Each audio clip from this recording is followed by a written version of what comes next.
This is basically our fault for not having been there.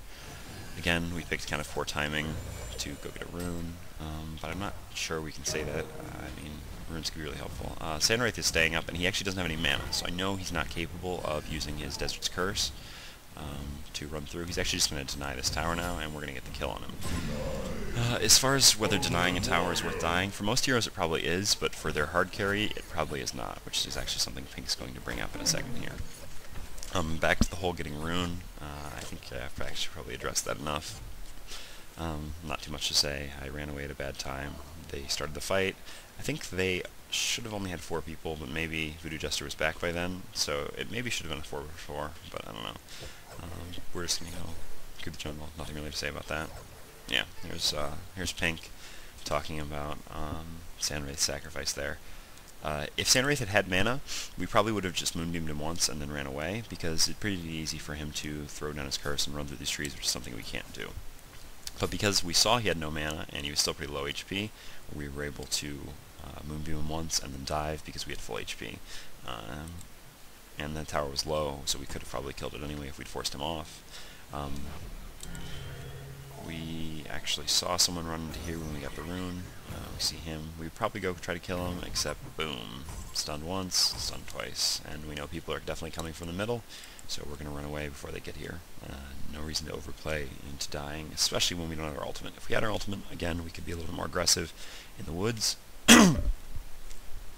because it's pretty hard for 1 or 2 people to jump us. So we have a DD rune now. We really want to use this. We really want our ultimate to come up. This hero really is ultimate dependent. Our teammates are actually going in this group now, so we're going to run back in there, starting popping the DD, backing up a little bit because we actually can't tell what's going on. I think it's a pretty unfavorable team fight at this point, but Panda changes that in a hurry, so we're going to go back in right after the Kraken ult dissipates, hit Kraken. I really want to get this kill, so I'm going to chase him down. I have the speed, turn to kill him, but he's already killed by purple. Somehow that team fight went really favorably, and it didn't really have anything to do with us. I know it's probably a little disappointing as a watcher to be like, alright, how is this game going? Like, why is your team winning and losing? I don't understand. You're only following yourself. But the purpose of this isn't necessarily pure enjoyment. I said it's kind of, to help with improvement. So I understand that, it would have been nice to see what exactly went on in that team fight. We kind of glimpsed it a little bit. But again, I really just want to focus on what I'm doing and why I'm doing these things. I know I've probably given a little bit too much introduction in this game, and maybe not focused on things as much as I would have liked to. Like, for example, here, where the Sandwraith ran in, and we actually went, instead of chasing him, went here, because we know we have enough speed to catch him if he runs out there. The Legion have destroyed the Hellborn Tower. Tiny bit of lag again. I guess this is just Fraps switching between. Yeah, again, I'm pretty inexperienced with any of this video filming stuff. So I'll do my best to get used to that, and I'll do my best to talk about decisions I make in real time, like that one, which I feel I might have not done quite as much as I would have liked to this game. But again, first time, so we'll see. Who knows, you guys may never even see this one when I listen to it. Pink is complaining again. I get suckered in a little bit. I really shouldn't say things like this, but I do. I say you talk a lot. Okay, so I bought my Shrunken Head, which is really the next item I went. One notable thing, I went with a power supply. I hadn't planned on it initially, but realized they have a lot of heroes that are kind of spam heavy, so it couldn't hurt to have a power supply. Normally I would have always gotten the power supply, but after it was nerfed, it mattered to me a little less.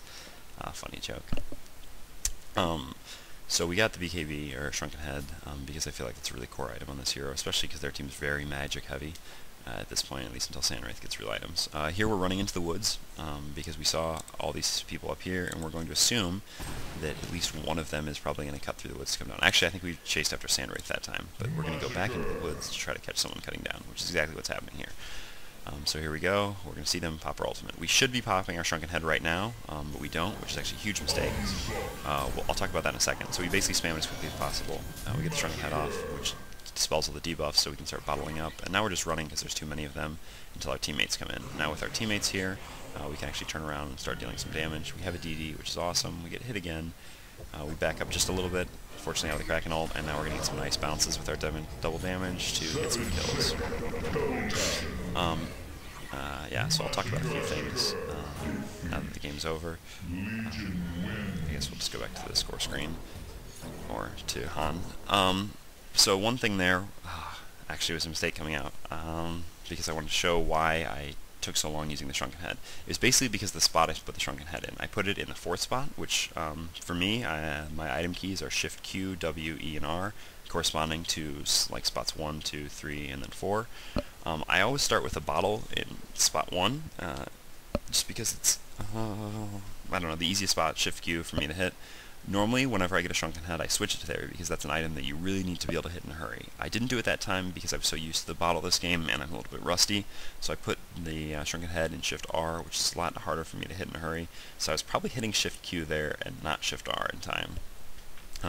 But still, not really an excuse, just something we should maybe look into. I'm sure there's a bunch more things I probably should have talked about, but I think I'm just going to go here. I'm just going to sum this up with a few final comments. So this is the first time I've ever done something like this. If you guys think it's helpful, please let me know. If there's things you would like me to change, please let me know. If you think it's terrible and you never want me to do it again, please let me know. Because honestly, I'm not doing this to show off how good I am. I know I did decently that game.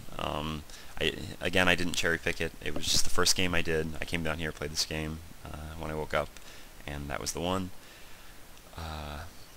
So if you guys don't find these helpful or enjoyable, I won't make any more. It's not really a problem. I won't be offended. I'm just trying to create content for the community that I like. If there's any other things you would like me to talk about in the game, basically just let me know anything that you would like me to do differently, and I will try to incorporate whatever I can to make it a more enjoyable experience. I think that's about all I have for now, so I'm going to end this recording, and hopefully I will post this in a little while. Thanks guys, bye.